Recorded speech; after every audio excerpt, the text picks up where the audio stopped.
Welcome everybody to the 6th lecture of Informatik 1. In this lecture we will cover the first part of data analysis. So what is data analysis? If we stick to the definition by Wikipedia, then data analysis is a process of inspecting, cleansing, transforming and modeling data with the goal of discovering useful information, informing conclusion and supporting decision making. So let's look at each step in detail. If we perform data analysis, we usually follow a pipeline of steps. The first step in this pipeline is the data extraction. This step basically covers the process where you read the raw data into your program. And you can do this, for example, by connecting your program to a database and read the data from there. Or you can also read the data from files, which you have downloaded, for example, from the internet. Once we have read the raw data into our program, we can then continue with the next step in the pipeline. Once we have loaded the data, we can start with the inspection of the data. At this point, we typically deal with missing values in the data. For example, if we want to analyze gender differences in income and our data contains 100 entries of individuals containing their income and gender, where 2 of them did not specify their gender, we can, for example, remove those 2 entries with missing gender from our dataset. And similar, there could be, for example, 1 male billionaire in our dataset, which we could also remove. After cleaning up the data, we can continue with the next step in our pipeline. Data transformation. At this point, we can combine the cleaned data with other data from other sources. For example, if our income data also contains information about the job positions of the individuals, we could join the minimum income as defined in the collective agreement, zu Deutsch Kollektivvertrag, to our data. After that, we could perform calculations on the data. For example, we could calculate the difference of the individual's income to the minimum wage as defined in the collective agreement. After transforming the data into the desired shape and form and calculating our desired metrics, we can move on to the next step in the pipeline, which is the analysis. Here we typically start with a visualization of the data. For example, we could plot the average wage of men and women in each job position. And here we can then also apply some more advanced statistical analysis, which we will not cover in this course. The last step in the data analysis pipeline typically results in an action. Here you could apply statistical models to perform predictions on the data, or use such models to decide which further actions should be performed. For example, if you would analyze COVID-19 data, one could also use such analysis to support decisions made to reduce the spreading of the virus. Here you can see some useful libraries for this data analysis pipeline.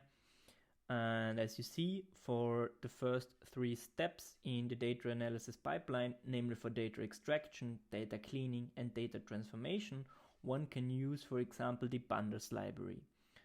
And then for the data transformation and analysis step, one could also use, for example, the NumPy library. And then for plotting, one could use, for example, the Matplotlib library. And for the analysis and the action part, one could also use the scikit-learn library, which includes advanced statistical models which are needed for machine learning, for example. And in this course, we will dive in a little bit into the Pandas library, as well into the NumPy library, and also we will show you the Matplotlib library. So let's start with the very first step in our data analysis pipeline, namely data extraction. As already said, CSV files or comma-separated values files are a common way to store data in general.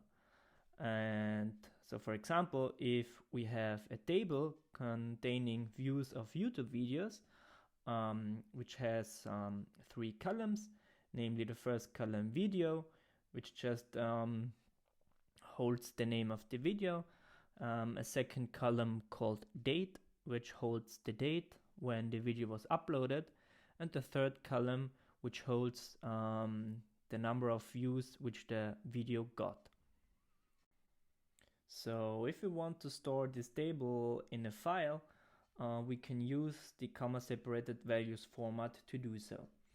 Here you can see the content of a file called youtube_data.csv, and this file basically contains all the data of the previous slide and some additional data. And yeah, that's basically how the file looks. And as you can see here in the first line of the file, or in the first row of the file, here you can see the columns of the table, namely video, date, and views. And this is also called the header of the CSV file, which basically describes the columns of the table. And as you can see, the columns are in this case separated by a semicolon, zu Deutsch ein Strichpunkt. And this is called the delimiter. The next row in the file, or the next line in the file, contains already data. This is equal to the first row in the table. So as you can see here, we also have those delimiters here, in this case the semicolon. And so the first part before the first semicolon represents the data which is in the first row in column 1. So this is equal to the string Informatik 1 session 1. And then after the first semicolon, you see the date, namely October 9th, 2020. And then after the second semicolon, you see the number of views for the first row in the table. And I would like to point out that you can basically use any character as a delimiter. So you often see, for example, also simple commas as a delimiter, or you also see tabs as delimiters. So you can basically choose any kind of delimiter as you want. And therefore it is up to you, if you read in the data, to first look at the data and see what delimiter is used inside the data. And then you can specify, for example, in the CSV reader or in any other library, which character you want to use as delimiter. Alright, let's look at some code. So in Python we have already some built-in modules to handle this. And in particular, there is the CSV module. It is already installed on your computer, since it is part of the standard library. And you can import it using the import statement by just typing import CSV. And then to open the CSV file, you just use, as you have already learned, the open function. And we do this using the with as handler. So we type with open followed by the file path as CSV file. So we just normally open the CSV file as we open any other file. And then inside the with block, we instantiate the reader object from our CSV module. So we instantiate a reader object. And the reader object in this case takes two parameters. The first parameter is the CSV file object. So this is the file handle to the object, to the file object, which we just opened. And the second parameter is the delimiter.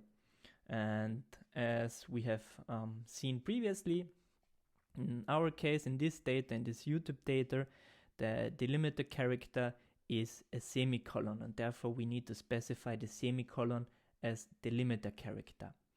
And we then store this csv.reader object in a variable called reader. And then we can just iterate through the rows in the file using a for loop, for example. So we just type for row in reader. And then we can, for example, print out each row in the CSV file. So let's look at it in our Jupyter notebook again. So here you can see I have prepared the same code as I have shown you on the slide. So we import our CSV module here, and then we open our CSV file, namely YouTube_data, using the with as notation, and we then store the file object in a variable called CSV_file, and then we instantiate a reader object and pass it the CSV file handle.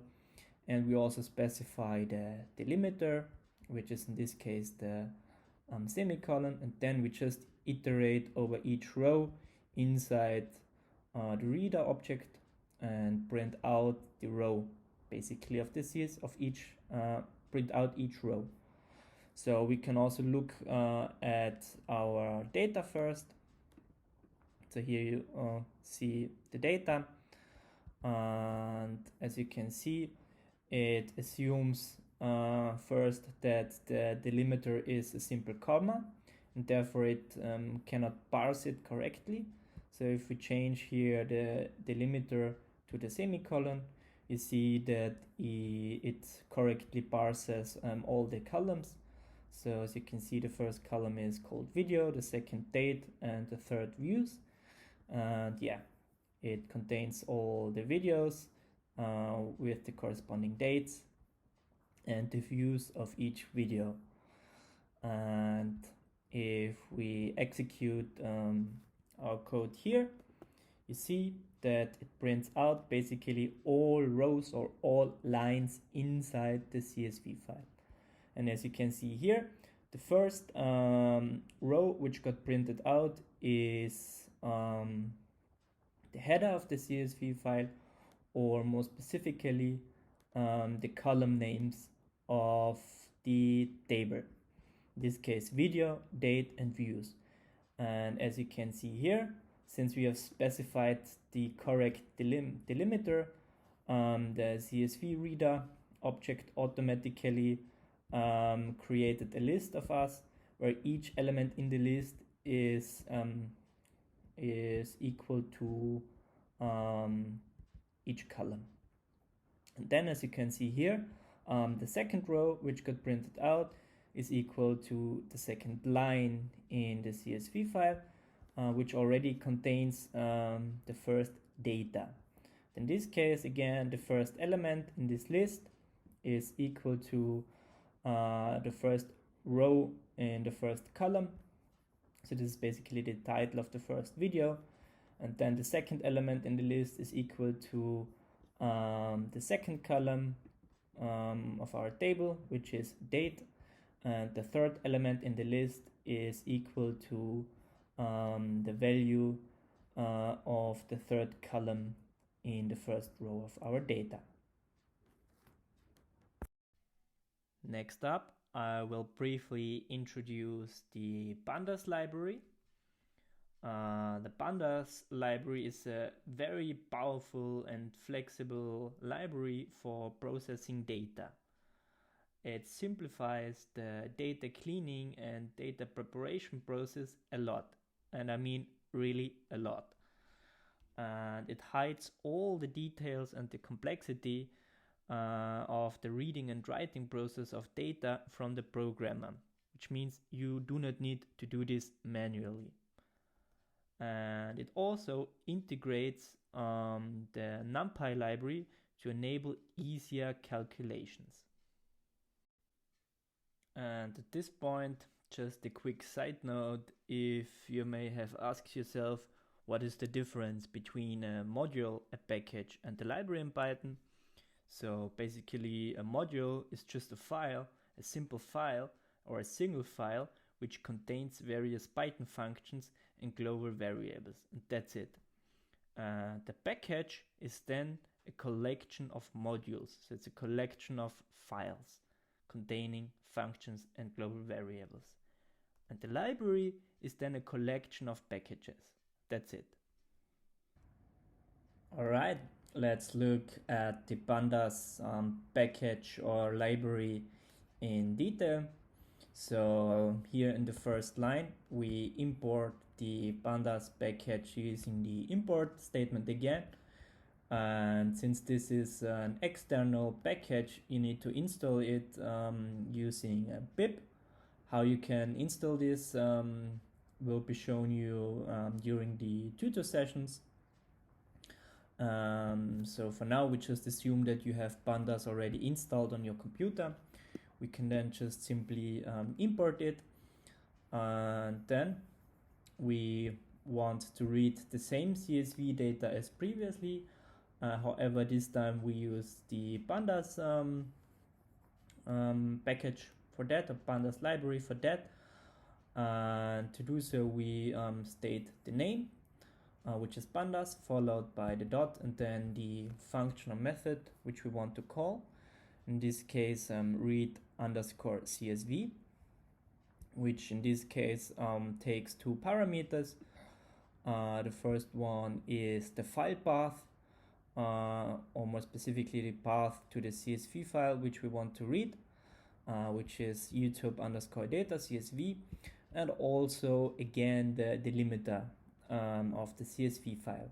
And in this case, the delimiter is a semicolon. And we store the result in a variable called data. And this is again the first step in our data analysis pipeline, namely data extraction. So we can execute this line. And then the nice thing about Pandas is that it has a really nice visualization of data. So if we print out this object here, it will print out already the content of the CSV file in such a nice table. And in contrast, if we print it out using the print function, you see that it's just a textual representation of that. But if we remove the print function and just basically type in the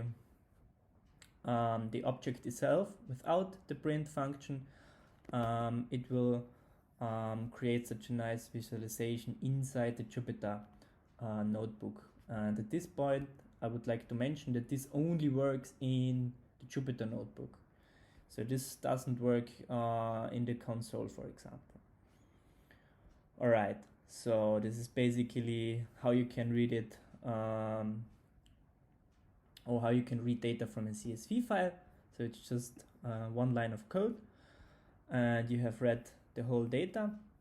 And then you can inspect the data, for example. So imagine that this CSV file not only contains 13 rows, but for example 5,000 rows. Then you don't want to print out the whole table as here.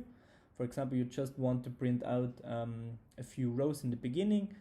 And to do so, there is the head method, which just prints out the first few rows of the data. In this case, it prints out the first 5 rows. And yeah, so this is a very useful method to inspect the data. Then there's also the info method, which basically prints out information about the data inside. So for example, as you can see here, the data has in total 3 columns.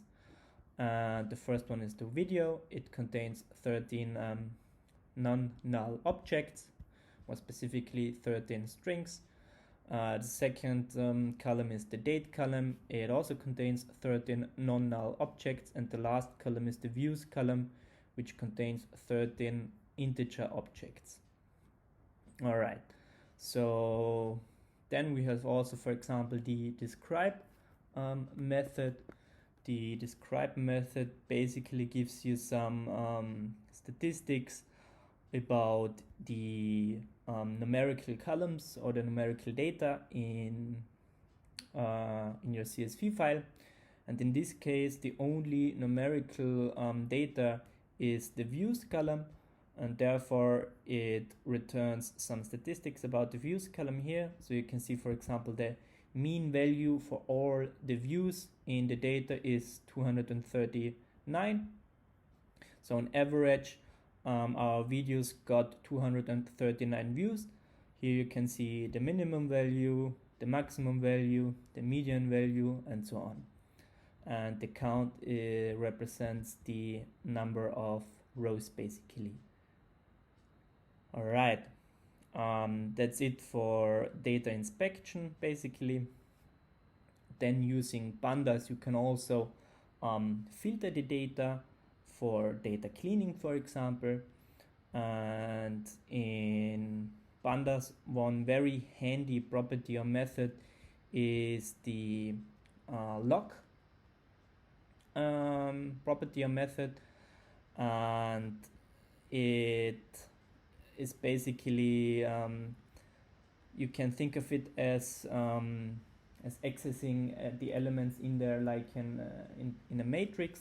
So the first part here represents the rows which you want to index, and the second part here after the comma represents the columns which you want to filter out. And in this case, I want to locate basically all rows where the views are greater than 200, and using the column, I specify that I want all columns. So this is the same notation as in slicing. There the column also meant that we want all characters, for example. And therefore here, if I specify the column, this means give me all the columns. So the first part here, this is the row indexer. So it specifies which rows I want. And the second part here specifies which columns I want. And if I print this out, it will give me all the rows where we have more than 200 views, and it will give me all columns. So for example, if I change the column here to the string video, it will give me only the video column and all the rows which obviously have more than 200 views. So if I print this out, you can see now we have only the video column. And I can also pass here a list, for example.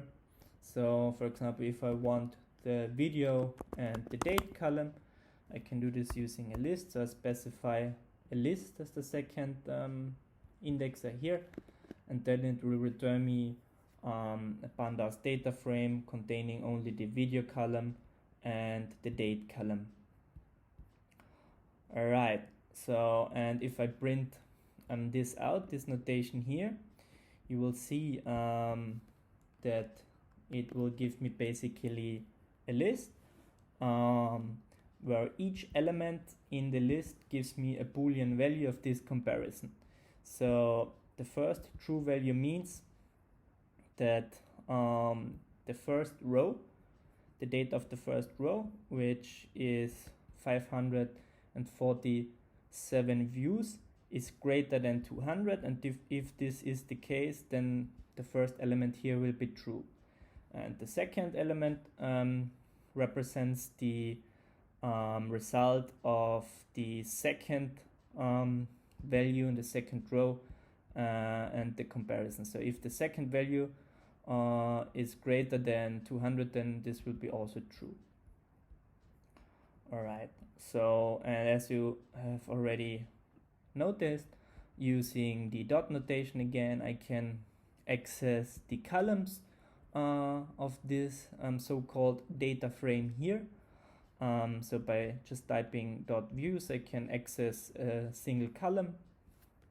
So we can print this out again, and as you can see, it prints out all the values for a single column, and in this case the views column. And you also see here the type of the column, namely integer. And if we print out, for example, the type of such a column, you will see that it is basically a pandas object with the name series. And we also can do all type of mathematical operations on it. For example, we can calculate the sum of all these elements here using the sum method. So we specify the column followed by the operation what we want to perform on the column. So for example, we can calculate the sum of all these elements here to calculate the total number of views over all videos.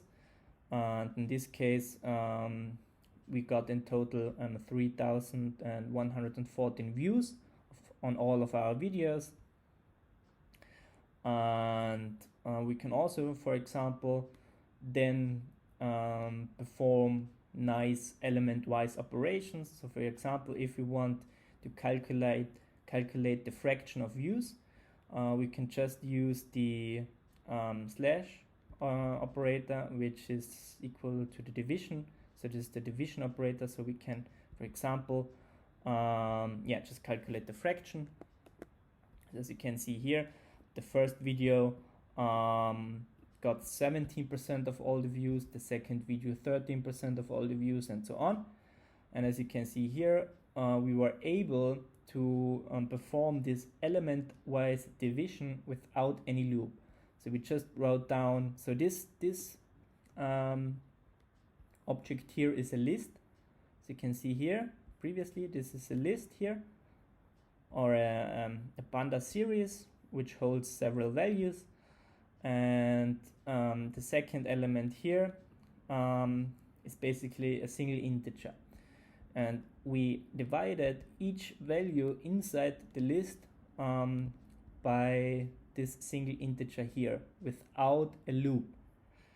And the reason why this works without a loop is because in the background, Pandas is using NumPy. So if we type views and values, we get all the values inside the column views. And as you can see here, it prints out the values inside an array. So if we, for example, print the type of those values here, you see that the type of the values inside a pandas data frame is a NumPy n-dimensional array. And therefore, we can perform all those nice element-wise operations like division, multiplication, addition, and so on, because in the background, Pandas uses NumPy. All right, and as a side note, in general, it is always good to read the documentation of a function, a method, or property if you use any external module, package, or library.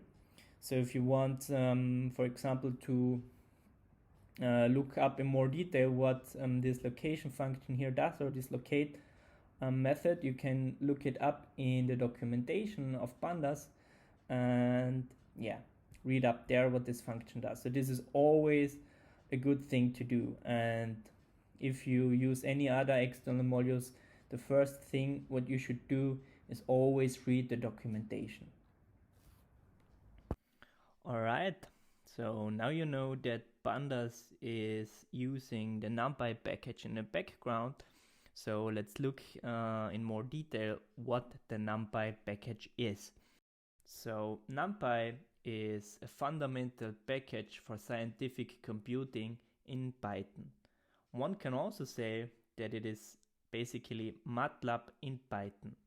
So it contains a powerful n-dimensional array object, and this is the main object of NumPy. It also has some sophisticated functions which you can apply on those n-dimensional arrays. and it implements also some very useful linear algebra like matrix and vector products.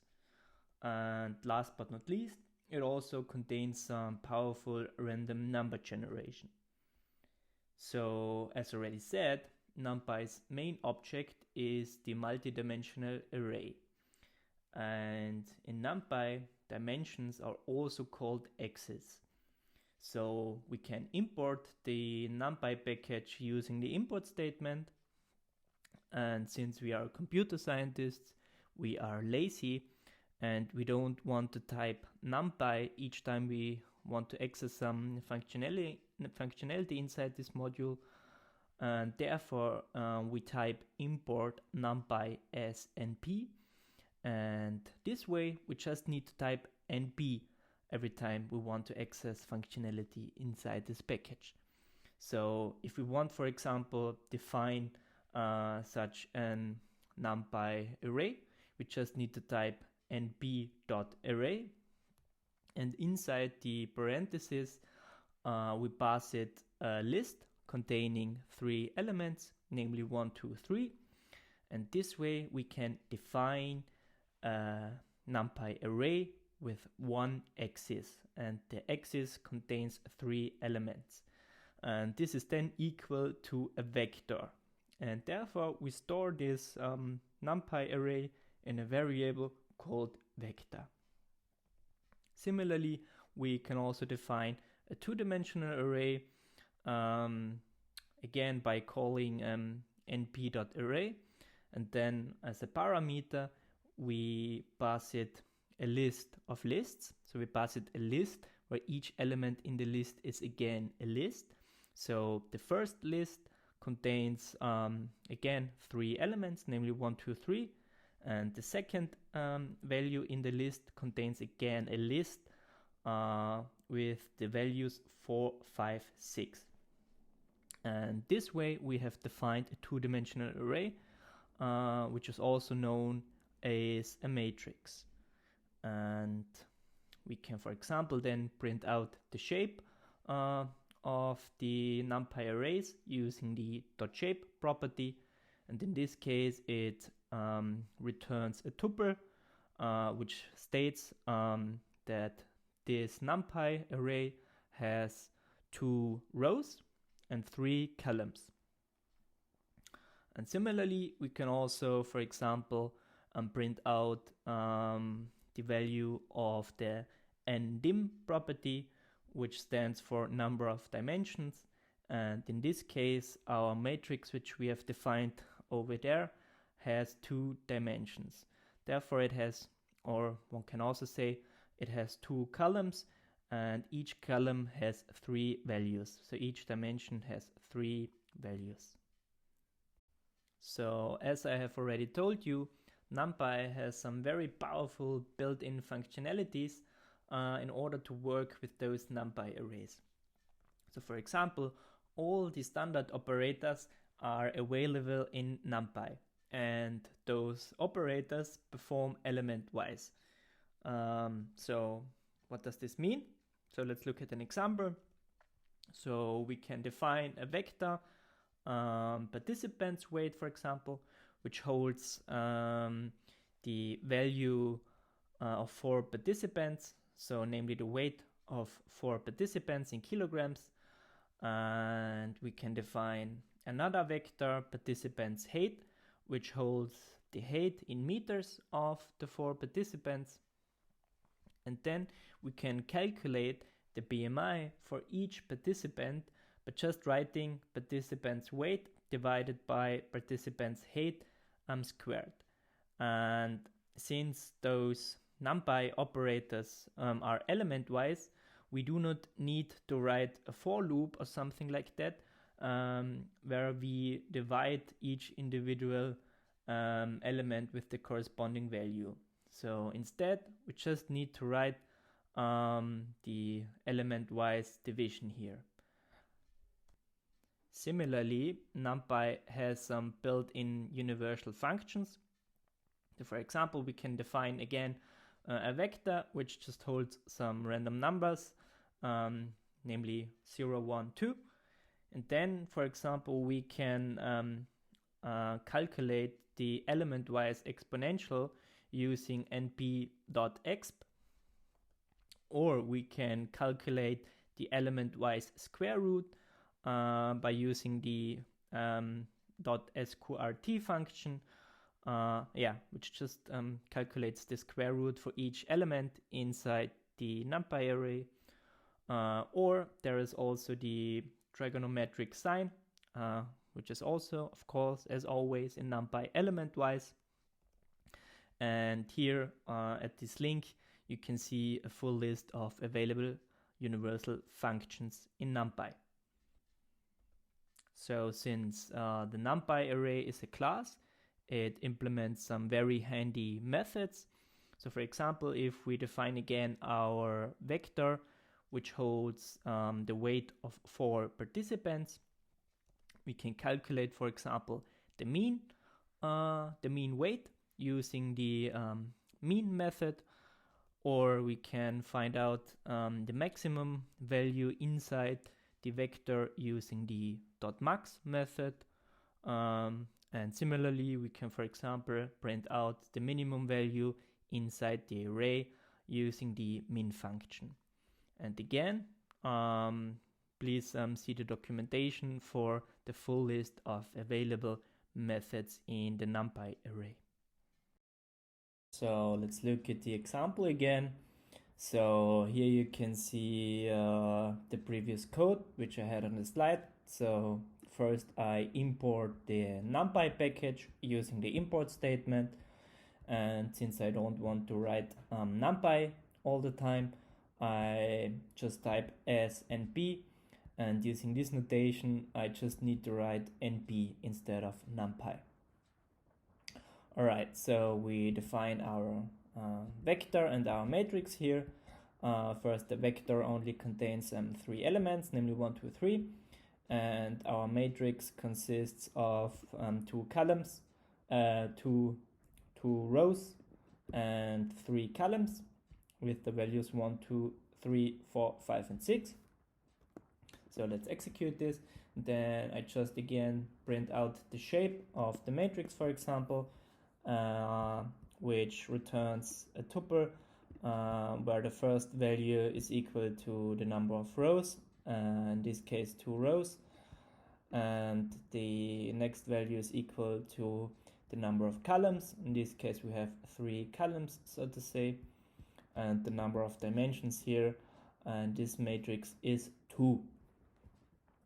And we have also the slicing available in NumPy.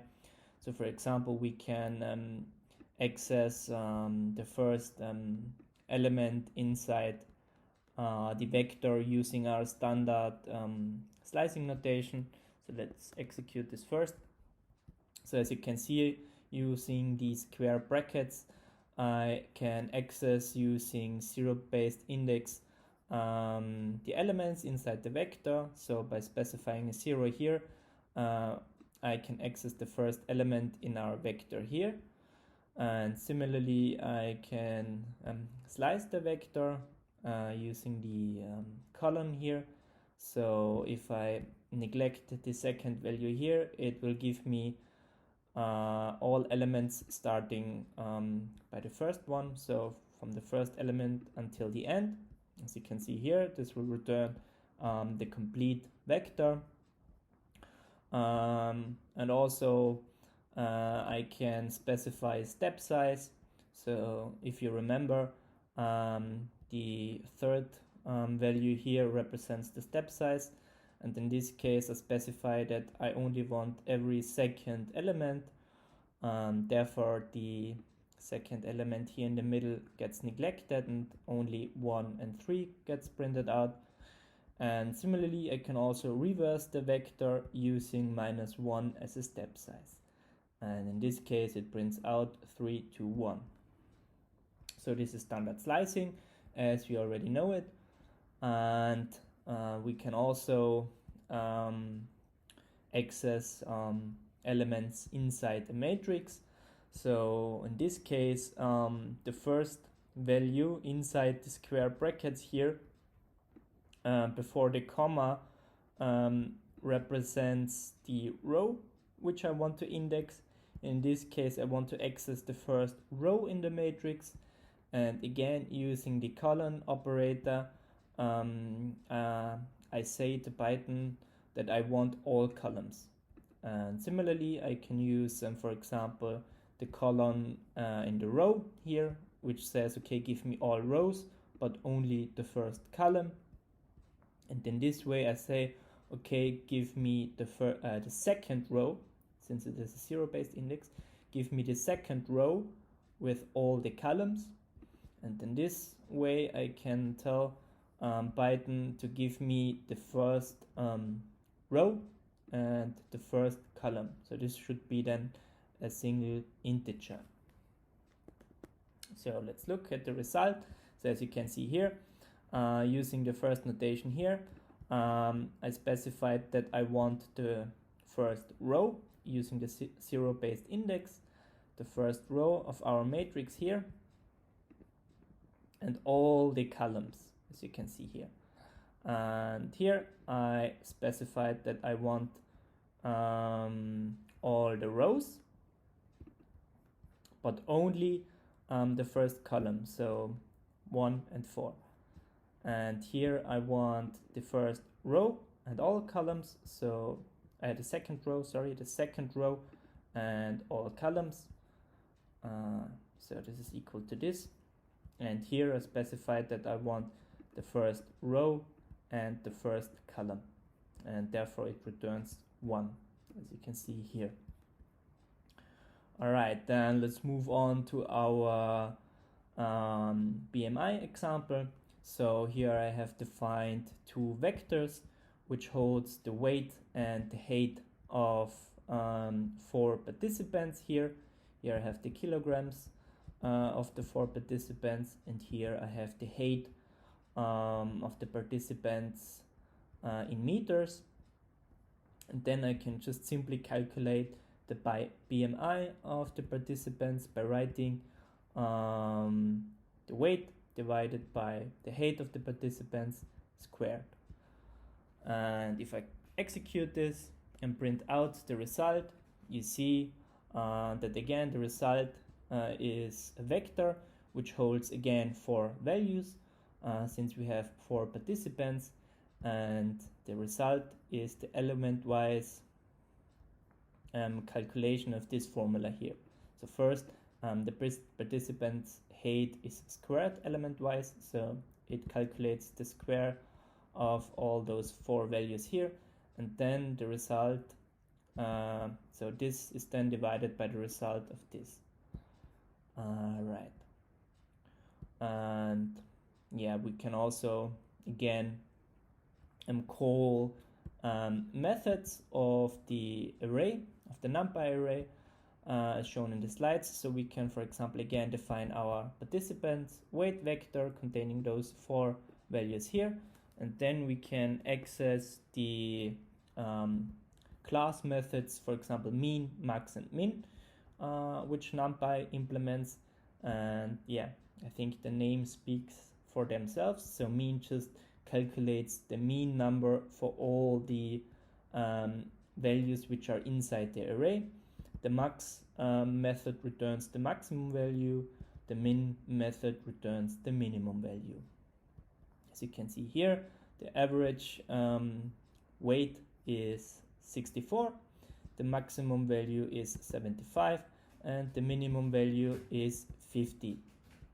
And similarly, we can also, for example, store the data for men and women in separate rows. So for example, we can again define a variable participant weights, which in this case is now a matrix, and the first row in the matrix holds, for example, the weight of all men, and the second row here holds the weight for all women in our data.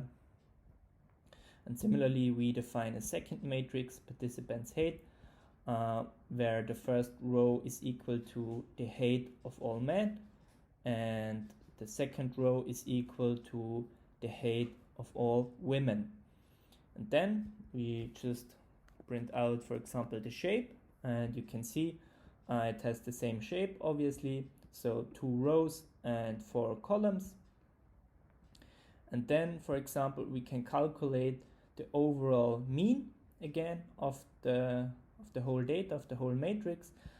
And in this case, the overall mean of all values inside this array here, this 2-dimensional array, is 62. And the overall mean height is 1.6 meters, for example.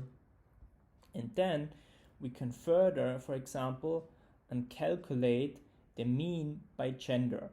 And we can do so by specifying an axis index. And in this case, we want to calculate the mean over the first axis. So we want to calculate the mean over the horizontal axis here. So we want to calculate the mean for all those numbers here and the mean for all those numbers here. Therefore, we can specify an axis which will then calculate the mean over the specified axis. And in this case, axis 1 means, okay, calculate the mean over the horizontal axis here.